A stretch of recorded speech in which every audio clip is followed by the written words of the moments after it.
va accueillir tout de suite notre premier invité qui est un amoureux des événements au sens large. Il trempe dans les spectacles, le sport et la musique depuis une trentaine d'années, avec notamment une dizaine d'années d'expérience au Stade de France, où il aura été de 2008 à 2016 responsable RSE. Il s'est fait désormais une vocation d'accompagner la transition écologique et solidaire des événements avec son complice rencontré en 2015, son complice Jean-Claude Héry, qui lui est spécialiste des festivals. Et donc leur structure à tous les deux s'appelle IPAMA. On connaît donc un rayon sur les events autour du sport et sur les events autour de la musique. C'est rare pour être souligné. La keynote qui suit s'intitule « L'humain, facteur clé de réussite de la transition écologique et solidaire », avec, vous allez le voir, une belle métaphore autour de la musique. Je vous prie d'accueillir, mesdames et messieurs, Xavier Parenteau.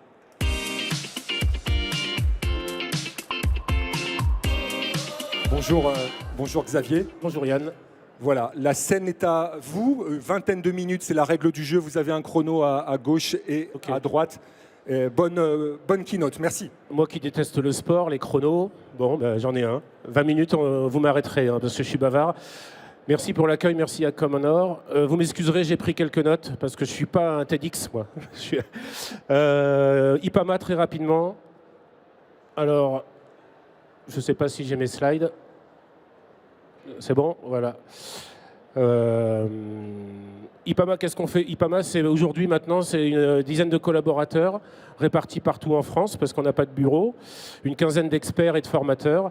Et nous sommes une entreprise de l'économie sociale et solidaire, donc aussi bien engagée que dans l'engagement auprès de nos clients.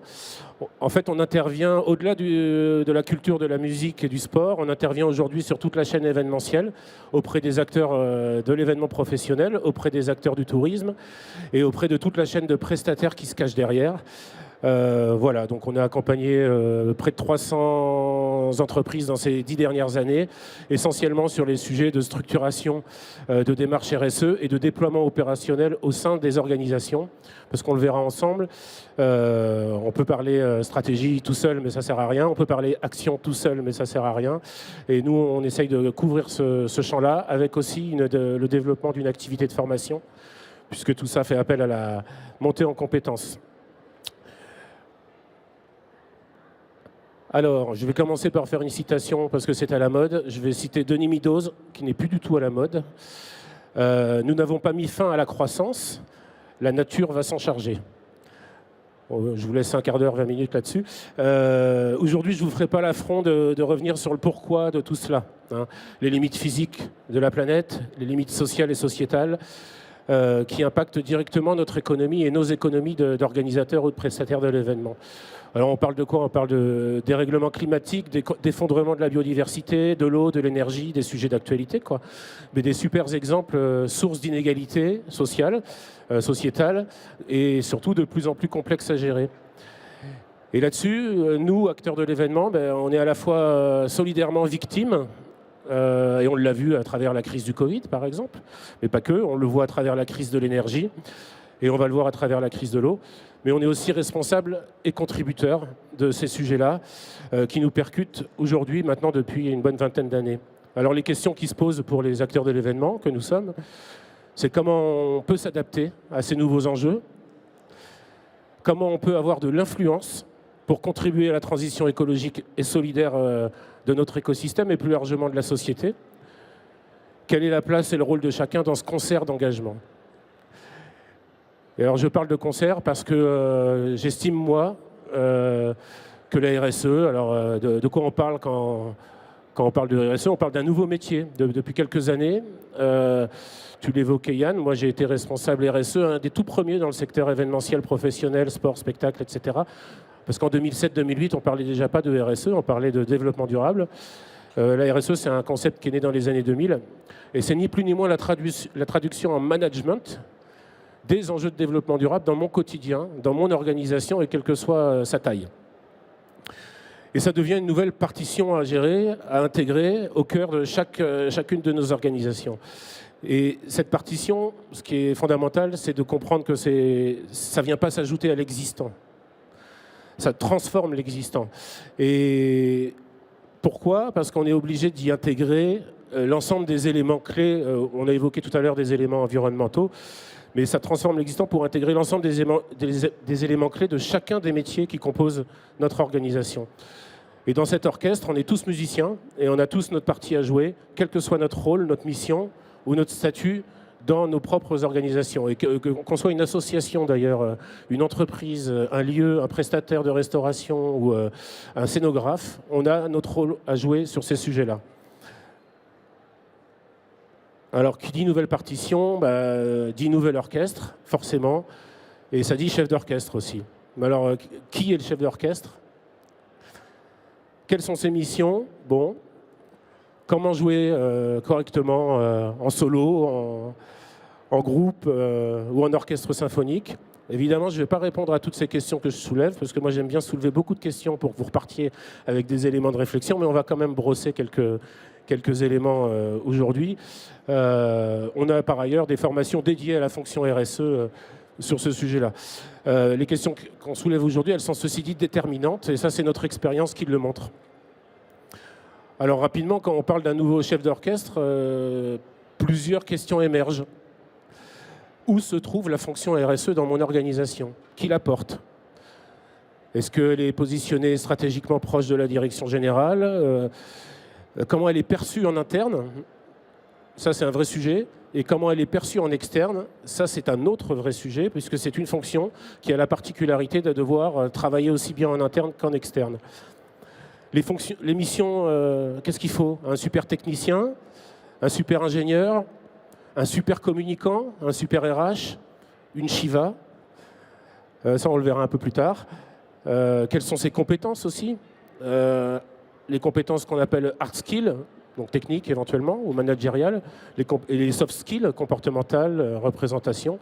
Tout ça sont des éléments qui viennent agréger cette nouvelle fonction qui est celle du chef d'orchestre, responsable engagement, directeur développement durable, responsable RSE, appelez-le comme vous voulez, ça reste un chef d'orchestre. Et puis c'est une mission pas si simple, et ça je peux en témoigner, puis je pense que tous les responsables RSE, il y en a quelques-uns ici, peuvent en témoigner.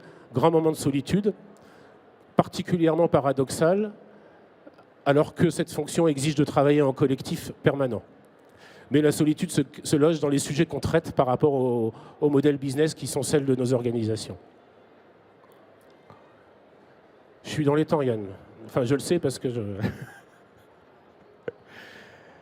Alors, le rôle du chef d'orchestre. Nous arrivons à la synthèse du 6e rapport du GIEC. Elle vient d'être livrée, elle a été livrée début mars.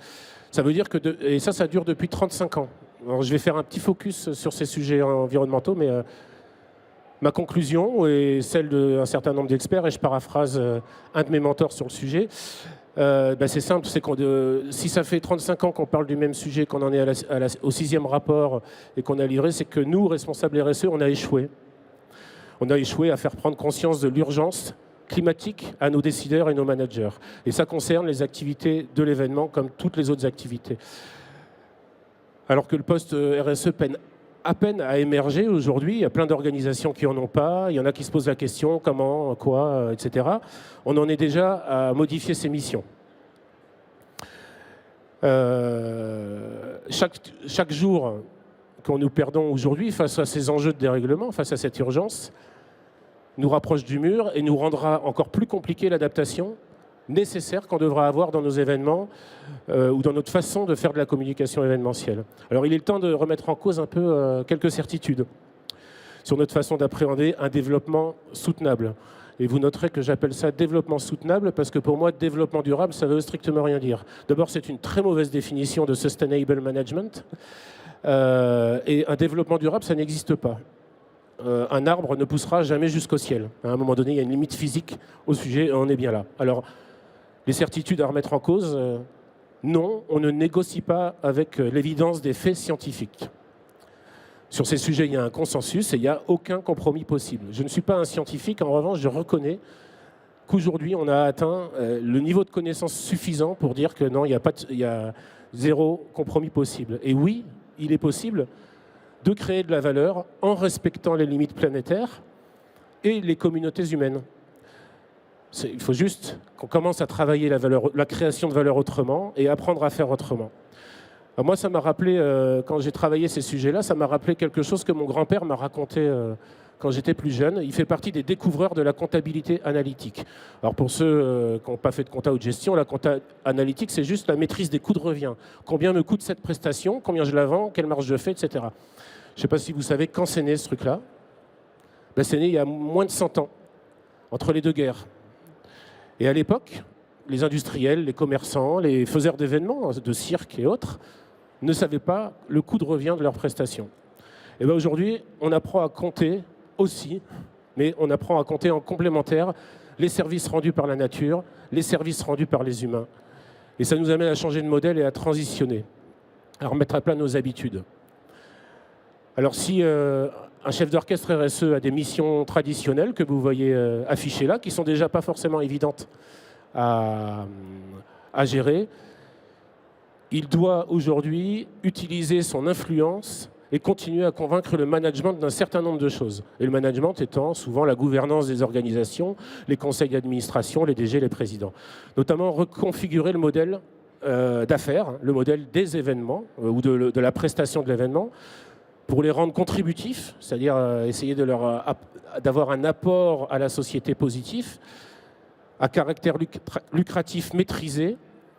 Alors moi, j'ai été élevé au bon grain du business, hein, mais c'est fini, je gagne le maximum dans un schéma illimité. Il faut apprendre à gérer des modèles à caractère lucratif maîtrisé, compatible avec une trajectoire de décarbonation, et je ne reviendrai pas là-dessus. Mais parce que là, c'est un point de passage obligé. Il faut aussi anticiper les renoncements pour éviter d'entretenir l'intolérable et l'inutile. Et Dieu sait que dans l'événementiel, on a vite fait de tomber dans l'intolérable et l'inutile, dans l'éphémère, un peu irréfléchi. Et là, on a un vrai sujet là-dessus. Et puis apprendre à collaborer avec autre chose que nos clients et nos fournisseurs, mais à collaborer avec nos clients, nos fournisseurs, nos sponsors, nos partenaires, nos financeurs, mais aussi nos concurrents. Parce que quand on parle de transition écologique et solidaire, c'est une affaire collective et tous les acteurs de l'événement et tous les acteurs de filière métier sont concernés. Et ça se fait aussi grâce aux travaux des syndicats. Unimev est partenaire de cette jolie séquence événementielle. Et grâce à ces syndicats filières, ou Traiteurs de France, ou le Prodis dans le spectacle, ou Sportsora dans le sport, les acteurs, les petits, les grands acteurs peuvent s'engager et apprendre, récupérer de l'outillage et de l'échange de savoir-faire entre pairs. Qu'est-ce que doit faire le responsable? Il doit aussi transformer une contrainte apparente, on parle souvent de contrainte, en opportunité positive pour questionner ses pratiques de conception, de création, de production. Enfin, pour faire tout ça, il doit déployer un système de management dit responsable, fondé sur la confiance, la collaboration, et puis peut-être sortir un jour des organisations pyramidales pour partir sur des organisations horizontales où l'objectif reste la satisfaction des clients, certes, mais le client est une seule des parties prenantes de l'écosystème. Donc oui, on satisfait les clients, oui, on a un système rentable au sens qui permet de faire vivre l'ensemble, mais il faut intégrer là-dedans les partenaires, les salariés, les voisins. Alors moi, j'ai intégré les voisins du Stade de France dans le programme Stade de France. Je peux vous dire que c'était l'enjeu du modèle économique du stade, c'était l'environnement. Si jamais on commençait à merder sur ce sujet-là, on mettait en péril le schéma économique de production des spectacles chez nous. Voilà. Enfin, une des dernières missions, c'est évaluer la performance en toute sincérité. Passer du combien au comment combien. Voilà, et pour ça, les chefs d'orchestre ils doivent cesser de cautionner des partitions convenues. L'équilibre des cercles du développement durable, vous savez, sociétal, environnemental, social. À chaque crise, il y en a deux qui sautent. C'est généralement le social et l'environnemental. Cesser de diffuser aussi les fables de la croissance verte. Alors là, je l'ai déjà dit tout à l'heure, mais comment concilier toujours plus de production, toujours plus de spectateurs, de visiteurs, avec toujours moins d'impact sur les ressources naturelles. Je peux vous laisser 15 minutes, 3 jours, 6 mois, 2 ans, vous ne trouverez pas l'équation, ce n'est pas possible. Et là, il faut qu'on soit très clair là-dessus aussi, et les responsables RSE, c'est leur rôle de faire ça. Et puis, dénoncer l'autosatisfaction de ceux qui voient la transition partout. Est-ce qu'elle a vraiment commencé, cette transition? Pour le moment, dans les faits, nous ne remplaçons pas grand-chose. On fait du mieux sur du pire, mais on n'a pas encore changé le modèle suffisamment pour arriver aux objectifs. Donc voilà, les professionnels, les chefs d'orchestre qui dirigent tout ça, c'est avoir le courage de soutenir ces principes et d'acter de ne pas entretenir le mythe d'un monde sans fin, pour mettre enfin l'économie au service du vivant, dont, je le rappelle, nous sommes une des espèces principales, puisque nous parlons de nous-mêmes quand on parle de tout ça. Il me reste 6 minutes et je suis en train de prendre du retard, du coup, là. Bon, la fonction RSE, évidemment, on ne va pas rentrer dedans, c'est un vrai sujet de formation, mais il y a des difficultés, quoi. Les difficultés sont les moyens humains, les moyens financiers, on les retrouve dans toutes les organisations, quelle que soit leur taille. C'est aussi l'acculturation, la montée en compétences, parce qu'une fois qu'on parle de ces sujets-là, c'est super, mais comment on fait pour travailler avec ceux qui achètent, ceux qui communiquent, ceux qui gèrent les ressources humaines, ceux qui gèrent la technique, ceux qui gèrent les opérations et les moyens généraux. Et puis l'autre point négatif, c'est l'énormité du sujet. C'est un sujet sans fin, mais il ne faut pas en avoir peur. Voilà, il y a des solutions. En revanche, il y a beaucoup de valeur ajoutée quand on commence à rentrer dans une démarche de management responsable, casser les silos, donner l'opportunité d'une collaboration horizontale, j'en ai parlé, passer de la pyramide à l'horizon, et puis travailler avec ses partenaires, ouvrir l'organisation à son écosystème. Vous verrez que vous gagnerez en richesse et vous apprendrez plein de choses, et en plus vous gagnerez en concurrence, parce que vous apprendrez aussi à mieux regarder vos concurrents. Et puis, une des valeurs ajoutées, c'est de regarder l'horizon au-delà de son propre mandat.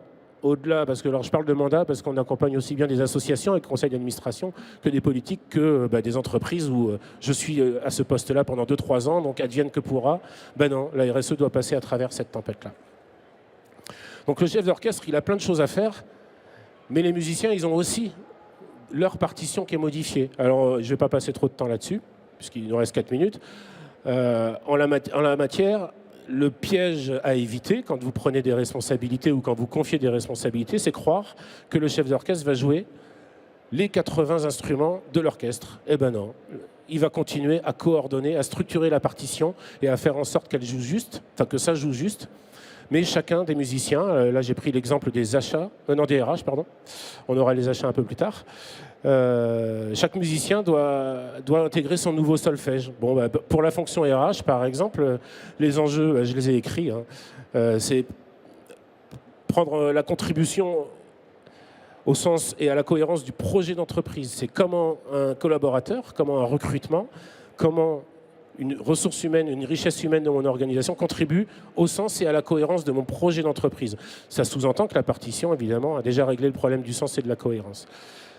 Très très gros sujet, l'attraction et la rétention des talents. Alors, très bizarrement, dans mon métier, dans notre métier, on a été appelé par des faiseurs de spectacles, de festivals notamment, parce qu'ils n'arrivaient plus à recruter. Parce que les arguments des jeunes talents qui sortent d'école, c'est non, ça n'a pas de sens. C'est un très beau festival, mais votre façon de le faire n'a pas de sens. On ne rentre pas chez vous, on va à côté. Et puis évidemment, l'anticipation des préventions et des risques psychosociaux, parce que la RSE permet d'adresser ces sujets-là. Bref, il y a de la RSE dans la fonction RH, mais vous allez le voir, il y a de la RSE dans la fonction achat. Alors là, ça paraît évident, mais on me répète tous les jours, j'ai pas d'acheteur. Alors, moi, ça me fait toujours un peu sourire, ce sujet-là, parce que y a-t-il un seul événement aujourd'hui qui est construit avec une seule personne? Non. Tous les organisateurs d'événements ou tous les prestataires de l'événementiel ont autour d'eux des multitudes d'acteurs. Ils ont des charges dans leur budget et ils ont des charges d'achat. Donc, il y a des acheteurs.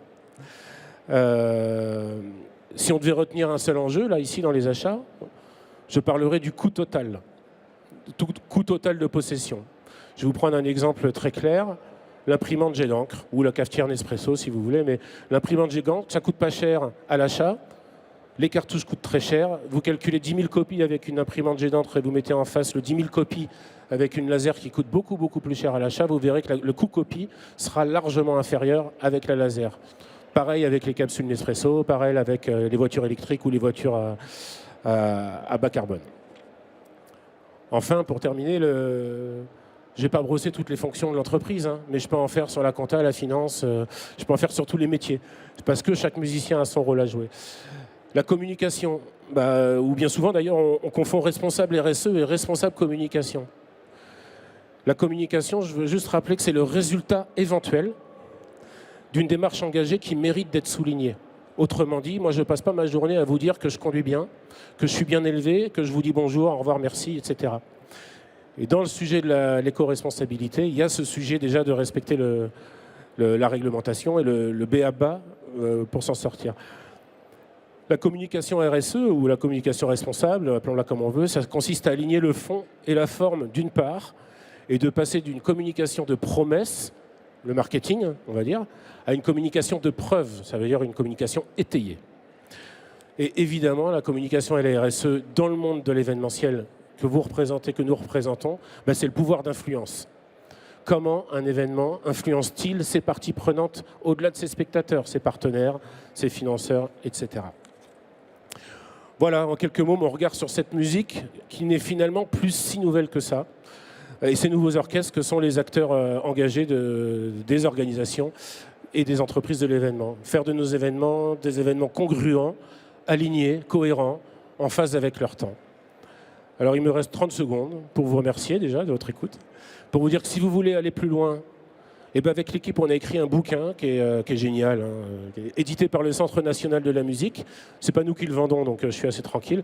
Et on a une formation dédiée à la fonction chef d'orchestre ou à la fonction RSE. Et je vous invite à regarder ce qui se passe sur notre site internet. Vous aurez toutes les informations.